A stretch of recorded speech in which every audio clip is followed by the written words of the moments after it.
O caso Dorothea Puente, a vovó assassina.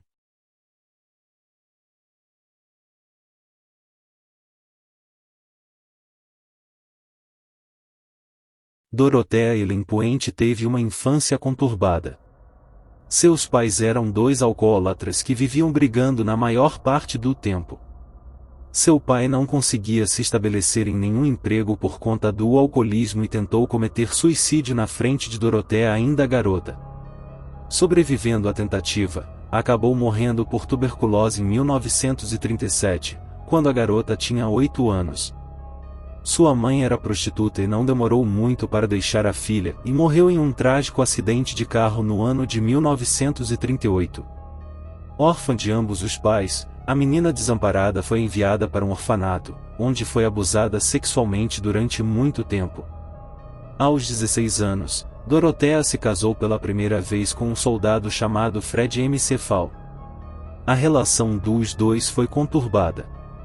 Para se ter ideia, após o nascimento de 3 filhas, o casal acabou enviando as crianças para longe, uma com a família do pai, outra para um orfanato, a terceira morreu logo após o parto. Depois de M. Cefal partir, ela ficou casada durante 14 anos em outra relação bizarra com Axel Johansson. Durante a década de 60, Puente foi presa por proxenetismo, ela trabalhava como cafetina e ficou presa durante 90 dias. No entanto, logo após ser solta, foi capturada novamente. Depois desse período na cadeia, ela entrou de vez no mundo dos delitos, mas encontrou um emprego como cuidadora de idosos, atendendo pessoas com deficiência e em situação de vulnerabilidade. A experiência teria feito com que Puente identificasse os mais velhos como presas fáceis para golpes.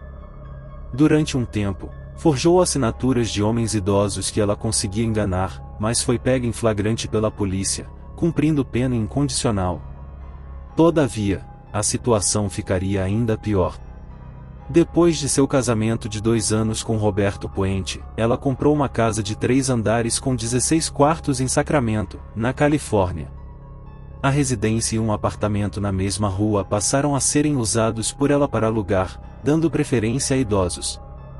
O apartamento foi palco do primeiro assassinato registrado de Puente. Uma senhora de 61 anos chamada Ruth Monroe morava no local, mas foi encontrada morta pouco tempo depois vítima de uma overdose por codeína e paracetamol.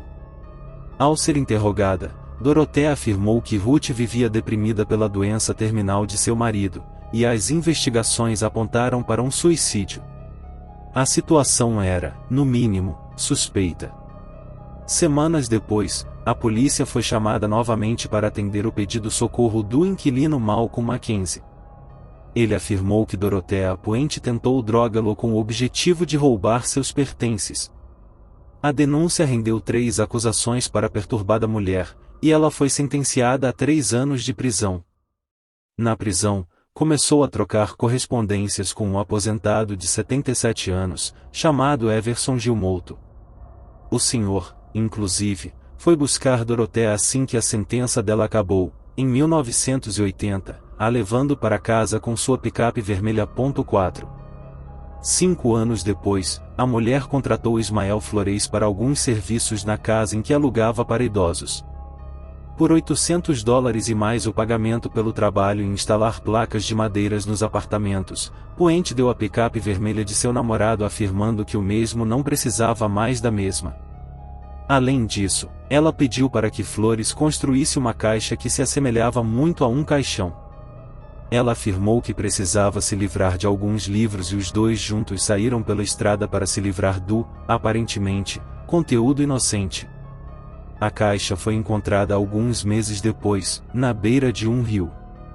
Quando os policiais abriram o baú, lá estava Gilmouto, em estado crítico de decomposição, o que tornava a identificação difícil, tarefa que somente seria cumprida 3 anos depois.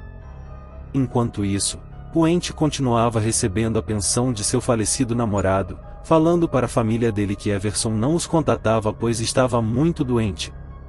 Ao mesmo tempo, 40 novos inquilinos faziam parte do pequeno império que ela havia criado em Sacramento. A proprietária ganhou notoriedade no local. Isso porque era ela quem aceitava os locatários indesejados e difíceis de lidar. Os agentes da condicional não percebiam nenhuma irregularidade cometida por ela, e os abusos feitos pela dona foram imperceptíveis aos olhos da lei, ao menos por hora. A casa caiu. Tudo parecia ir bem, até a Puente contratar um morador de rua conhecido para fazer alguns serviços suspeitos. A proprietária pediu para que ele cavasse um buraco seu porão, e depois cobrisse com concreto. Pouco tempo depois de finalizado o trabalho, o do homem havia desaparecido.